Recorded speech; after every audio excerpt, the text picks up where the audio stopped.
Alright guys, welcome back to the most amazing gaming channel in the world. Today we're going to be going over the Valley of Victory patch 4.3 patch notes. Alright, well let's get on to this. They got skins. I gotta say, this is an interesting one. I love Final Boss Thanatos. I haven't even really seen the full skins, but I think it's fucking awesome. This one, here, here. I think this one is awesome, but they totally Guan Unicorn, like come on. I don't know. They messed up here. They could have had so many better names. It's a mastery skin. It's not a big deal. I guess there's going to be a new capture the flag mode. I don't care about that. I mean, it'll be kind of cool, but eh. God achievements, not too big. Miscellaneous. Smite towers have had bonus protections when there are no minions present. Yeah, so a few gods have had ability to spawn minions of their own, such as Nuwa. So that's really cool. They're kind of reducing the ability for God spawn minions to remove backdoor protections. That's cool. That makes it really good, but this is a huge nerf to Nuwa. It was really the only thing that really made her that good. Just because she could spawn 3 minions and she could take down a tower very, very quickly. Just by herself. So she was kind of like a split push person. She was good in like solo lane, but this basically destroyed her. But I get why they're doing it. Because say you have a Loki jungle and a Nuwa, you throw on a Nuwa, and the Nuwa Loki is going to absolutely just destroy any tower. So I get why they're doing this, but I think it's also kind of a indirect huge nerf to Nuwa. Who benefited from the ability, alright, and either buffed them directly to compensate or watching their performance. Bastet, Nuwa were gods that received a direct buff to compensate. Baka and Vulcan. Oh, because I guess you can throw his turret, which, okay, but his turret shit takes what, maybe 1-2 hits? Yeah, Bastet and Nuwa were the gods that received the direct buff. So we'll see what those are later. Item changes. Perfect, so do they think, what, they was using it on mins? Provide your allies with benefits or enemies with the direction will now only apply to gods. Okay, so Mystical Mail, Emperor's Armor. So I guess maybe it was working on minions too. But alright. Also, since it looks like this is a huge part of the patch, considering we're already halfway done, and they're going to be changing all of this. I got to say, for those that don't know, if you pick a part where this also affects the god that picks it up. Pythags, Pestilence, Heartward, Void Shield, Void Stone, Sovereignty. It also affects the god that picks it up. So just to throw that out there. Hands of the Gods. Fix the description stating this relic did no damage to jungle bosses. Now, I know I've been away from the game a little bit, but I believe jungle bosses is Fire Giant, Gold Fury, Portal Demon. Interesting. I hope that this just means like the jungle camp bosses and not like Fire Giant, Gold Fury. If so, there's no reason for that. And hopefully it doesn't. So we'll have to check back in on that. Rituals. I think this is great because 10 seconds was fucking way too long and way overpowered because it increased all damage against all targets. There's no way that that's okay. At least they're going to make this 1500 to keep it the same 10-second duration. Rallying ritual, basically what people would do, you could, no joke, the strats that you could use was everyone, like 4-person dive and kill this person. If one survives and the Titan's low, just hide. And all you have to do is hide by their base.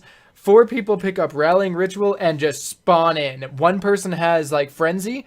You pick it up, cast it when everyone gets there, and you have 4. So now, at least that they're taking Rallying Ritual, and you cannot, like, can no longer use it to someone that's being teleported to, and you can't use it to someone who is teleporting.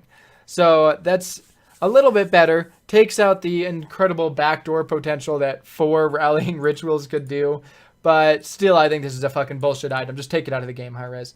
Boomba's Mask. You know, nerf and a buff. Nerf, you no longer need to require the last hit to get the jungle, which is nice. But you now only have it applied to the closest god with Boomba's Mask.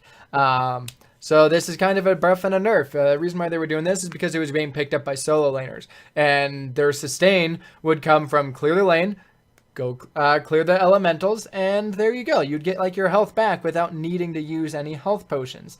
So this was a potential start depending on the god. Would be like Boombas and some other sort of whatever you wanted. So I think that is a very, very interesting like change, but I get why they're doing it. I think overall, good change here. Boomba's Mask was supposed to be a jungler item, not anyone who wants to pick the fucking thing up and have sustain for days. Sands of Time, like I was saying, it was negligence. 1.5 per every 10 missing. At least now it's getting up there. Honestly, I would like this to probably be at around a 3.5 per stack, because then it's actually, you're going to see the difference. And now it's kind of not useful anymore. Soulstone now gives you 40 mana when consuming 5 stacks. Before it provided no mana. Now this is at least somewhat viable in a sense. Vampiric Shroud though, now you increase some mana from 5 to 8 per enemy killed. Now think about this. Alright, think about this one. Yes, I understand Soulstone and what it does. But there's 6 minions per lane. If you get the kill on all of them, you get 64 mana back. In addition to the lifesteal that you get. And I believe the health too. Now, you only get 40 when you consume 5 stacks of Soulstone. So, this gives you more sustain. This makes it as soon as you start killing people, which yes, I understand you're probably not going to get every kill at level 1. But if you can make it to level 4 or 5, you should be able to clear most of the minions without having anyone else to take them. If you do that, this makes it so much more valuable than this. Otherwise, 5 times 6, simple math here guys, is 30. This now makes whole Soulstone worth picking up, in a sense, over this. But now it's not.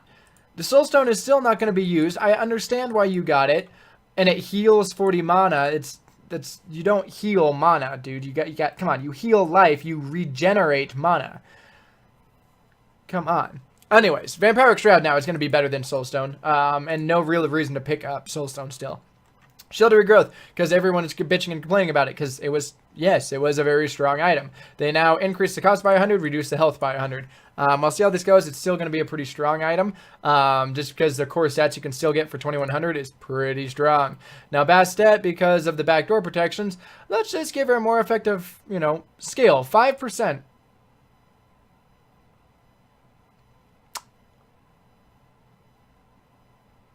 All right.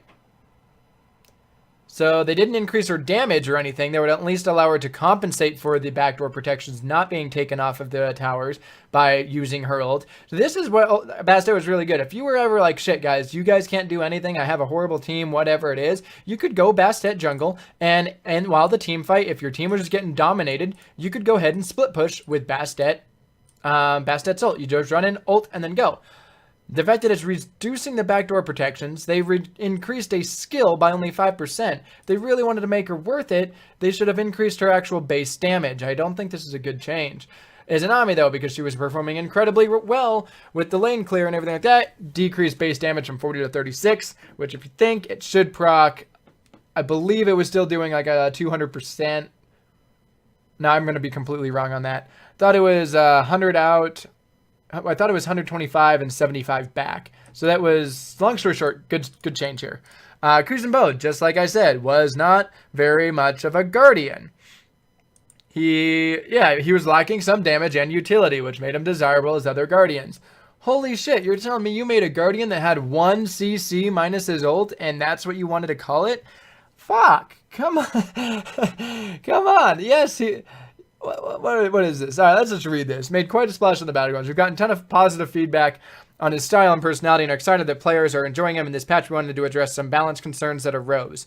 Kuzenbo is a very aggressive Guardian who wants to be in the front line mixing things up.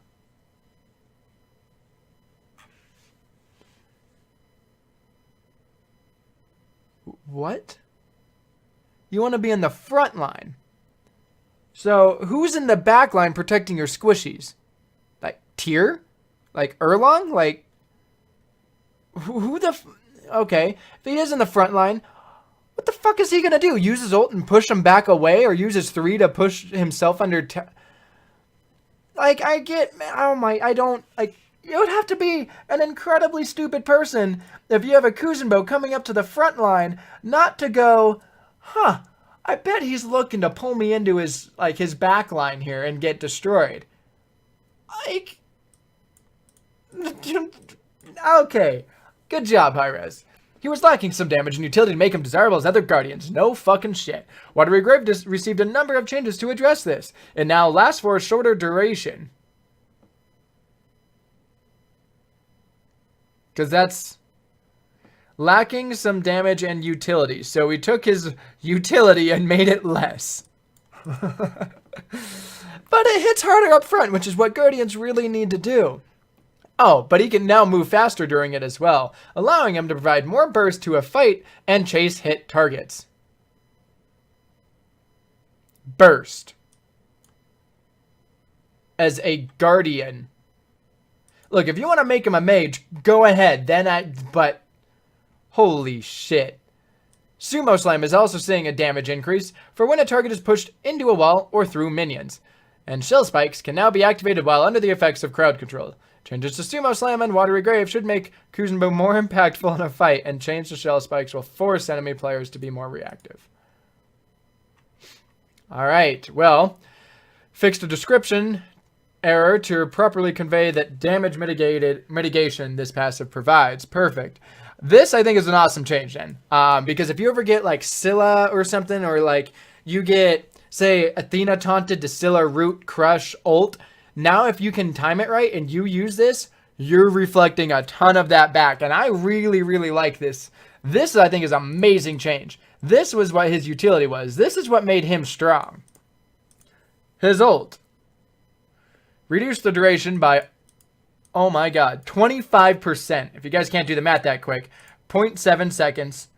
0.7 times 4 is 28. You'd add in the decimals. Holy shit.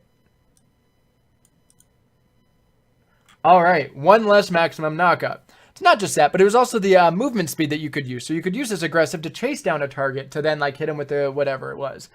But now we're going to increase his damage at max rank.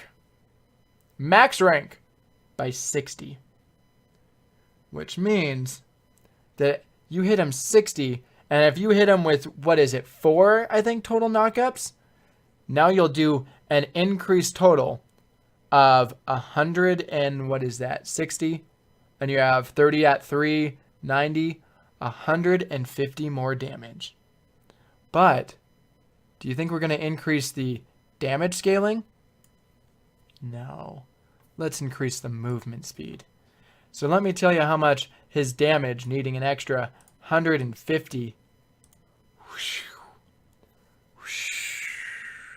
Now, here's what I'm going to throw out as well. You increased it to 150 total if you hit all of them. But you also decreased this by 0.7, which is one less knockup, which really means the extra tick damage would have been 110. You increased this by 40 fucking damage. Hi-Rez, do some fucking math. Please quit destroying your game. Like, you honestly don't know how to do shit. Your balancing team, Hi-Rez Ajax, pull your head out of your fucking ass and realize what the fuck you actually just did. Your big damage change was reducing his utility while also increasing his damage by 40 at max rank. I'm actually fucking speechless. Sumo Slam, though, now we're going to increase that by 15. So if you do the Sumo Slam into this, holy shit, guys, you just did 55 more damage than you were before this patch.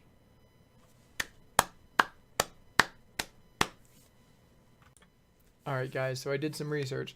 Turns out he only hit total of 4 times before. Now, because they reduced the duration, he's only hitting 3, which means his damage increase is only going up by 10 on his ult. 10. Not 40. Which means that's the big damage buff they wanted. If you increase that with the 15, well, now you're doing an extra 25 more damage with this 3 to ult combo. I also want to add this in because I realized it after, then I kind of while editing this, that if you notice when they were talking about backdoor protections, they brought up Bastet, Nuwa, Bakasura, and Vulcan. You know who they didn't talk about? Fucking Kuzenbo. He has a minion that spawns. He throws it, and it attacks towers. I think they had an overlook on this too. So I don't know. I don't. I'm actually fucking triggered. Shining Metal. I think this is good, increasing the power scaling on this to 65%. This is a pretty good buff, especially late game. The Shining Metal is going to be pretty nice. Now, the decrease the minion explode damage by 5%, which is really 15% on the magical power exploding scaling.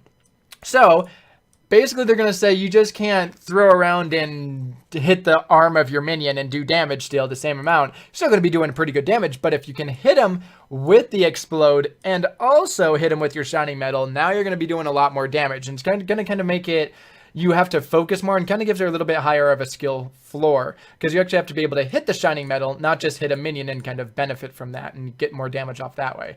Now, Osiris, his Sickle Strike, apparently hasn't been fitting his title of Broken God of the Afterlife. Well, it's kind of hard when every god that you are doing is essentially broken in one way or another. So, I mean, I guess he is kind of broken, so congrats there, Hi-Rez. His Sickle Strike, this is his one ability, now increasing from 220 and plus 30% physical power to 240 plus 40%. This, I think, is pretty good. I like this. It is only 20, but keep in mind, this does have like a 3-second cooldown. So, very, very nice. Plus an extra 10% of your physical power. You're probably looking, you know, around, let's just say, an extra 10. So it's actually more of a buff of about 30 every 3 seconds, which is pretty good for a warrior. This, though, is huge. His Spirit Flail. This is good. This, oh dear Jesus. Yes, it's only 10 base damage, but you get an extra 20%, 25% of your physical power on your Spirit Flow. Now, this did a ton of damage to begin with. I would kill people so far under tower when they're recalling because they thought they were out of range. And you're picking them off for doing like 300 damage. Now, what this thing's going to do, especially if you build some sort of damage with him, this could do... this could do almost 400 damage. You pair that up with this, you go ahead and hit him with a Sickle Strike. Let's just say this will do 300. Now you're doing that. That's 700 damage right there. Now, that is before mitigations, but damn, he's getting pretty strong right now. I think this is a very, very good change to Osiris. Very good. Rat, everyone was saying he was overpowered. He is. So they increased his tier 2 ability to 700, making it so you can't go ahead and get Boombas and this, and you still have fucking 500 gold left. This, I think, was a pretty good change. I think this was a really good change. Acorn, the actual top tier, is at 1600, which I think is still a good change because boots are about that as well. Now, Dart decreased the cooldown reduction from Flurry and Acorn Blast from 2 seconds per god hit. So if there's 3, you just get everything off to 1 second. This is great. It's going to basically make sure that you're not able to spam abilities because, you know, that's always fun. And then Through the Cosmos basically made it a little bit higher on the skill, reduced the landing radius from 25 to 20. Now, Soul, because apparently she wasn't good.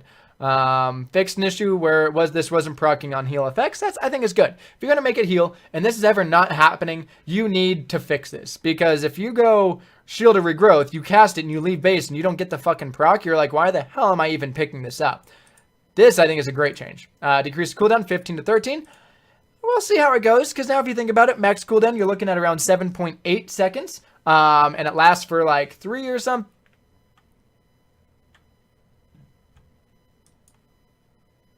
I read ahead. Oh my god. Alright. Decreased cooldown. I think overall this is kind of good-ish bad. I think 15 was fine early game. But late game, I mean, you're going to have the most to sustain. All you have to do now is build Book of Thoth and like fucking Chronos Pendant or something that gives you, or maybe not Chronos because that's just cooldown, but you get something that gives you some high amount of mana or mana per like 5. You're going to be unstoppable. Especially because I kind of just saw this.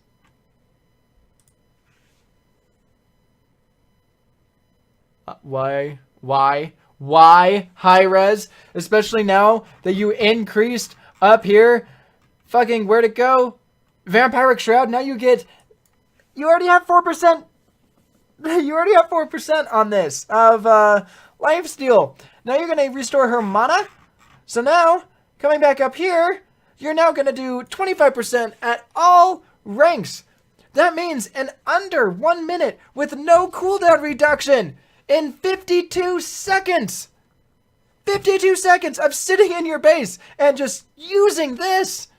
You're going to be at full health. That's not including using your, what is it? It says it right here. Oh, what the fuck? There's Stellar Burst. That's not going to do 4% and then give you health back because of your lifesteal and your kills. Why? Oh my god. This Season 4 is going to shit, guys, and we're only in patch 3. We are like 3 of 30. Oh my god, Supernova. Awesome, because this didn't do enough damage before doing 30% of your magic power. So if you have 500 magic power, instead of just doing an extra 100 per hit, now we're going to make it do, oh fuck, 130? 135? 35 more? And it has like 7 hits. So we really just want to really boost the shit out of her ult now if she can hit all 3 or all like 7, 8 of them. Oh, man. All right. Terra has been underperforming after the direct nerfs. Just like I said, if you think I'm lying, go back to like Season 3. I told her she's absolute shit now. They've nerfed her to fucking oblivion. Item changes, meta shifts. Rather than bring back some of the power of her healing, she'll now get more of her damage potential. So, Monolith now deals 200 plus 50. I'm going to guess that's 50% of your magic power immediately when broken by force of nature. That I think is pretty cool. Instead of having it be a damage over time with like the root of 1 second, that I think is good. Gives it kind of more like, you know, more decision. Do you just, oh shit, he's right there, just burst him down real quick? That I think is good because otherwise they weren't really affecting too much. Plus, this is going to help with the min wave as well. Reduce the damage per tick. Whoa. It's also doing damage per tick? Okay. Well, this I think is good. Reduce the damage per tick. It's going up to 35 just to going up to 18 because you're now getting immediately. Like, this is going to be very, very strong. I like that. Overall, Monolith now deals 20 more base damage at all ranks. Okay. The biggest thing, though, with this is it's now immediate. So it's not damage over time. Most of the time, they're probably not dealing that damage over time, the full duration, because no one ever really sat and fought in it. You got out. Also, fixed an issue where the Monolith could be damaged by minions or jungle monsters. This, I thought, was a huge issue, and I'm like, okay, maybe that's just what they want. This was a pain. You throw this up in the mid-wave, and all of a sudden, 3 archers fucking fire arrows, and it takes damage, and it's destroyed. You're like, what the fuck? This, I think, is a great change. Overall, very good for Terra. She might actually be somewhat picked up now. Thoth. Initially struggled at all levels of play, but now with the introduction of Stun and Evade on Punish, we now saw Thoth see some success for players who really mastered this challenging god. It's not challenging. It's know your position and don't overextend. You have, like, a giant fucking leap that slowed and... yeah, it wasn't challenging. It was knowing what to build on him and knowing basically your position. You have to get wards. It's kind of like when you play against a Loki. You need to have wards. But we'll see. Evade and Punish now stops on the first enemy got hit instead of stunning 16 people. Great. Because do you know what you did? You took Evade and Punish, made it as powerful as Shangai's ult, and just made the only difference between Evade and Punish, which is on like an 8-second cooldown, and Shangai's fucking ultimate, was it didn't scale the stun. Scale the stun. This is a good change. Yes. I'm happy with this. Good job. Because otherwise you were making Shangai fucking irrelevant. So, congratulations there.